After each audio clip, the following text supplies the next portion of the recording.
Hello and welcome to the Gonzales Mitchell After the Presidential Debate show. I'm Clay Mitchell. And I'm Patrick Gonzales. And Clay, we are literally taping this within 3 minutes of the debate just ending. We have seen no spin, no commentary by anybody else. So, what we're going to say right now is just that our reaction to what we just saw, not influenced by anybody else's opinion at this point. Right. I looked at it and my take on it, and I'm much more interested, Clay, in your opinion, your take, because I just don't think I'm a very good judge of these things. And my take is I think they both kind of accomplished what they were supposed to do. And I don't know if they felt that way, but as a viewer, that's what I thought. Clay, what is your take on what we just witnessed?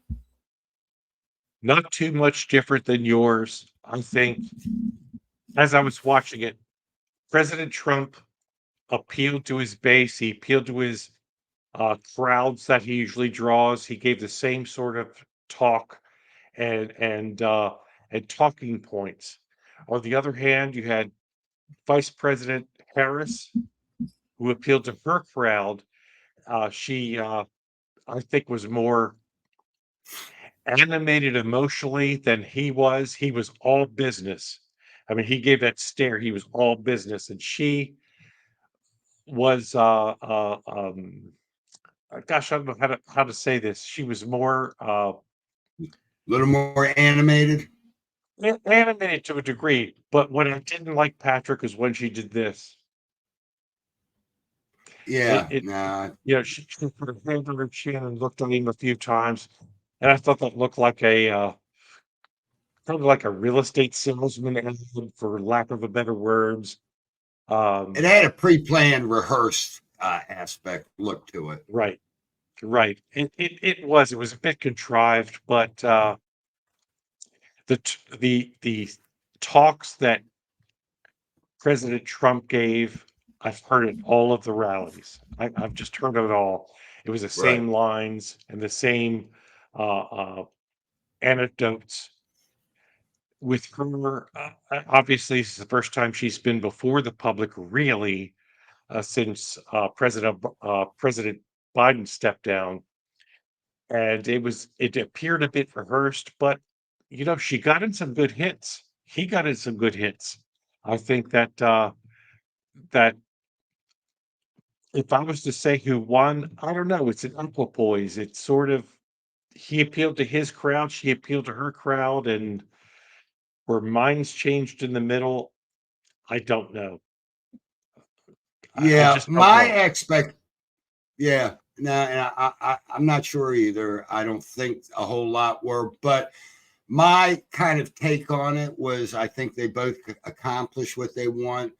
Therefore, I think much of the media starting right now, probably going on, is going to spin it as a win for Vice President Harris. I can certainly see if your natural bent or your inclination is that direction anyway, you certainly have much there to base that on.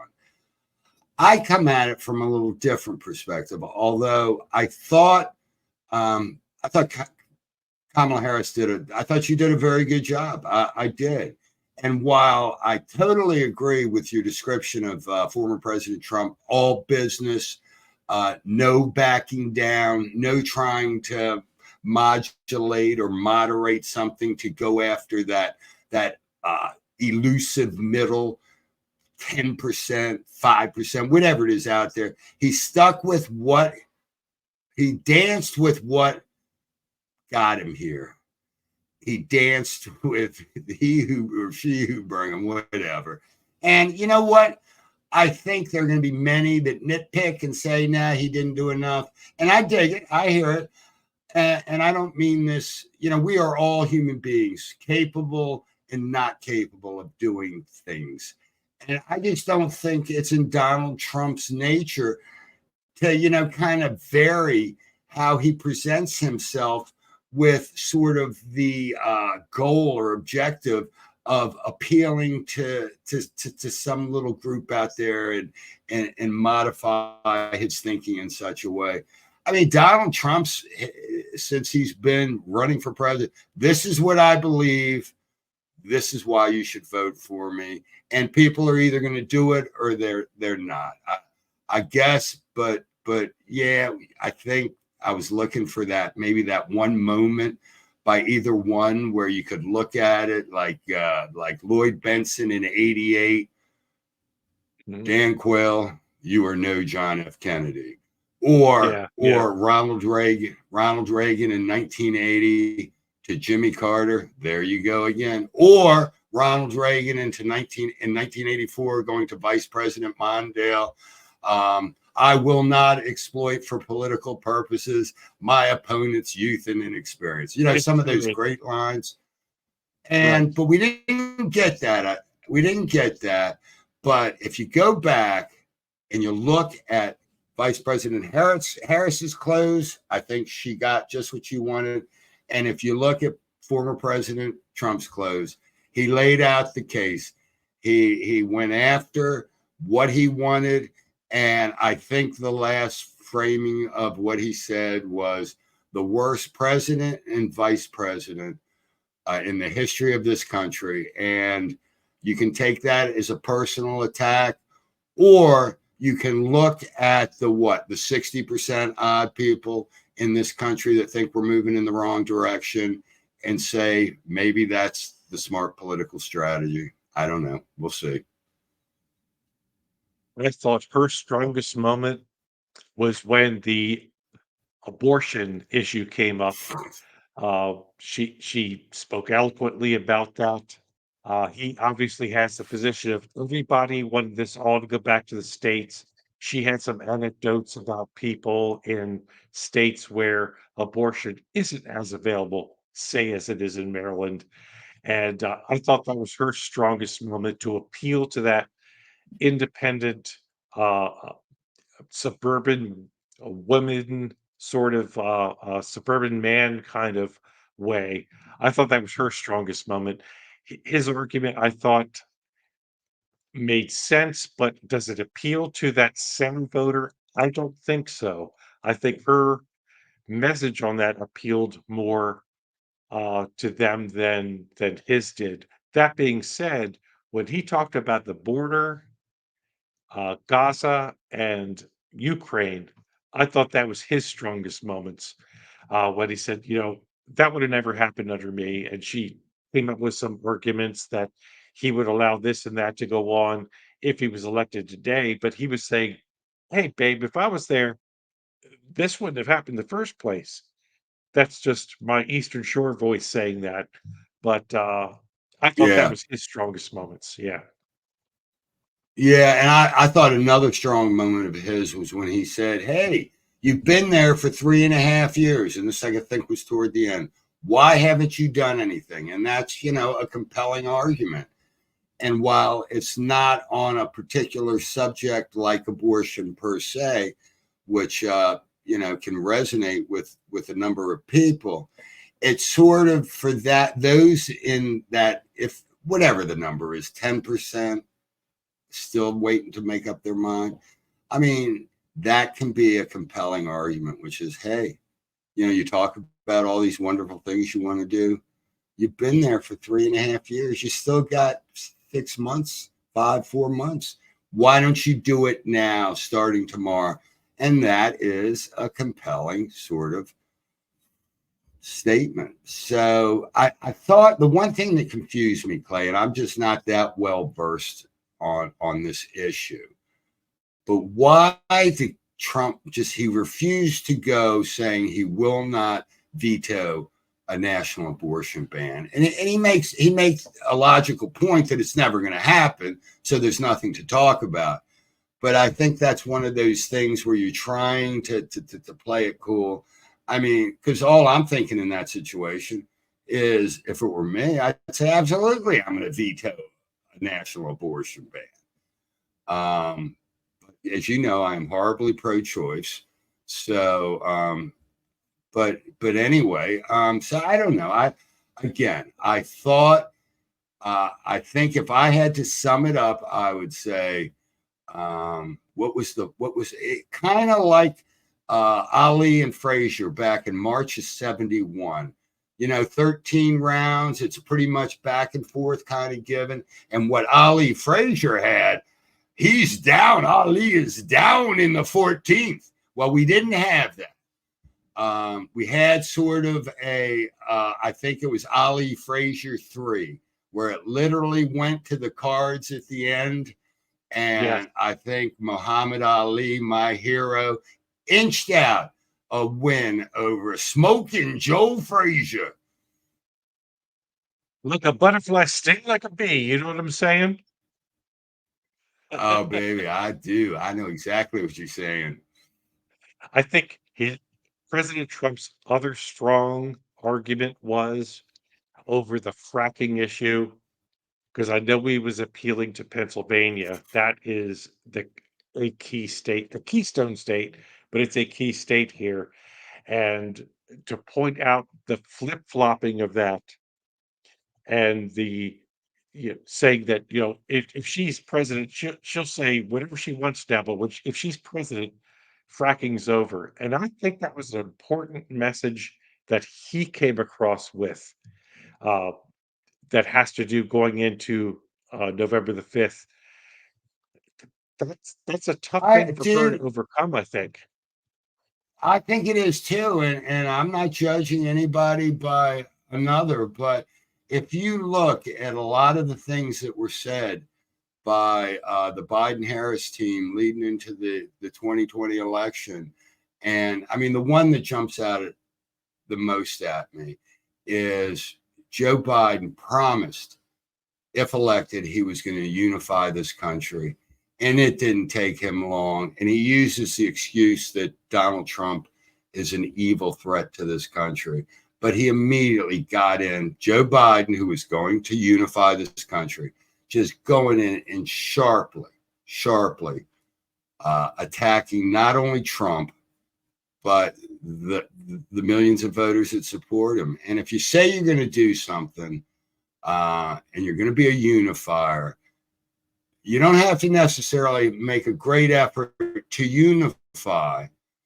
But when you make an effort to divide, like what was done, you're kind of spitting in your own eye. You're kind of mocking yourself, saying what I said doesn't matter. And I think ultimately Vice President Harris is going to have to convince those on the issues that matter to them, like fracking, that I didn't really mean it when I said in 2019, absolutely, I'm going to ban fracking. Or to those who really care about their private health insurance, absolutely, in 2019, she said, we're going to go with the health care for all, whatever it was. And it is what it is. We'll just with private insurance. So will it? Can she do it? Absolutely. And I think the next 8 weeks are going to be fascinating to see how it shakes out. The other thing I noticed, Patrick, when it comes to the moderators of the debate, I noticed that twice, and I can't pinpoint exactly what questions it was. Uh, The Fact fact check, checking. quote unquote, Donald Trump twice, where there wasn't any with Kamala Harris. And I'm sure there was an opportunity to do so, but they didn't do so. And it made the ABC moderators appeal to be one sided. And that's unfortunate because I think overall the debate with the questions appeared to be okay. But when they had the two fact checking things, I was like, I don't know if I'd have done that if I was them. I'd have just let the answers go and let, Kamala Harris follow up with that. Um, I don't know what Yeah, your no, thoughts on that I are, but totally did. I totally dig what you're saying, but on that kind of stuff, I ultimately ended. I come from the end and say, what, Patrick, was your overall perspective on the two moderators? And honestly, I thought generally They did a pretty good job. I did not sort of get that feeling in my gut that I get when I'm saying, hey, this ain't fair. I thought, and you're right, they did do a couple of fact checks. I'm of a mind on that kind of stuff that, Donald Trump's a big boy and he can handle the fact checking. And I guess in defense of the moderators a little bit, you say they didn't do the same thing to Vice President Harris, and you're absolutely right. I don't think she was as specific. And again, maybe there were some examples that you could have fact checked, but she was kind of general. She was kind of speaking in general, broad terms that didn't lend itself so much to fact checking. I could be wrong. She could have made a misstatement of fact. But yeah, I thought overall, I thought the moderators did a very good job. And I do too. I don't need to detract from them. I just noticed No, I those knew you two didn't. things, and all in all, in the end, were minds changed? I, I don't think so.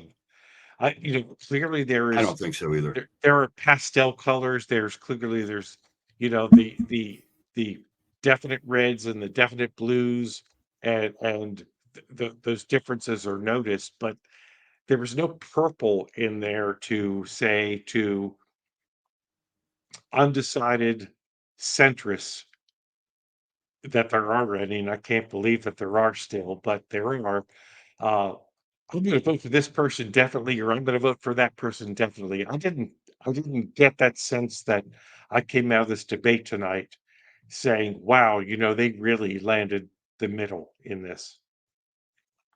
Great. I agree totally with that. And I think what it does now is we've had this benchmark landmark event September 10th.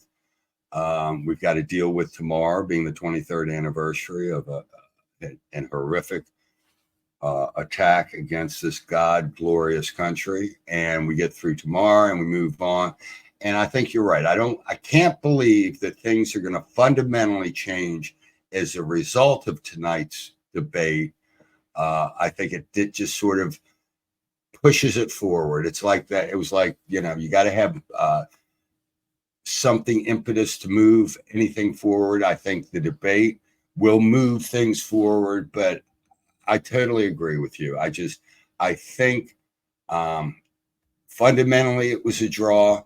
I think the momentum demonstrated in polling over the next several days will kind of bear that out.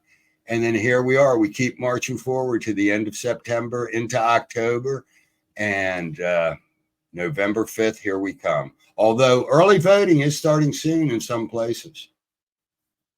And I agree with the Gonzales theory that in 3 weeks there will be a coalescing around one of the two candidates, and the momentum will go from there. And to pick up on what you were just saying, Patrick, God bless our troops. God bless the United States of America. I remember 9/11. I will never forget. Never forget. I will never. I wasn't there for Pearl Harbor. Oh, but I was there for September 11th. And along with you, I will never forget. And within my soul right now, Clay, I love God so much. Within my soul right now, I'm feeling as a human being the pain still of the families of those 3,000 people. I didn't know anybody personally, but yeah. And with that tonight, Patrick will say good night, Patrick. Good night, Patrick.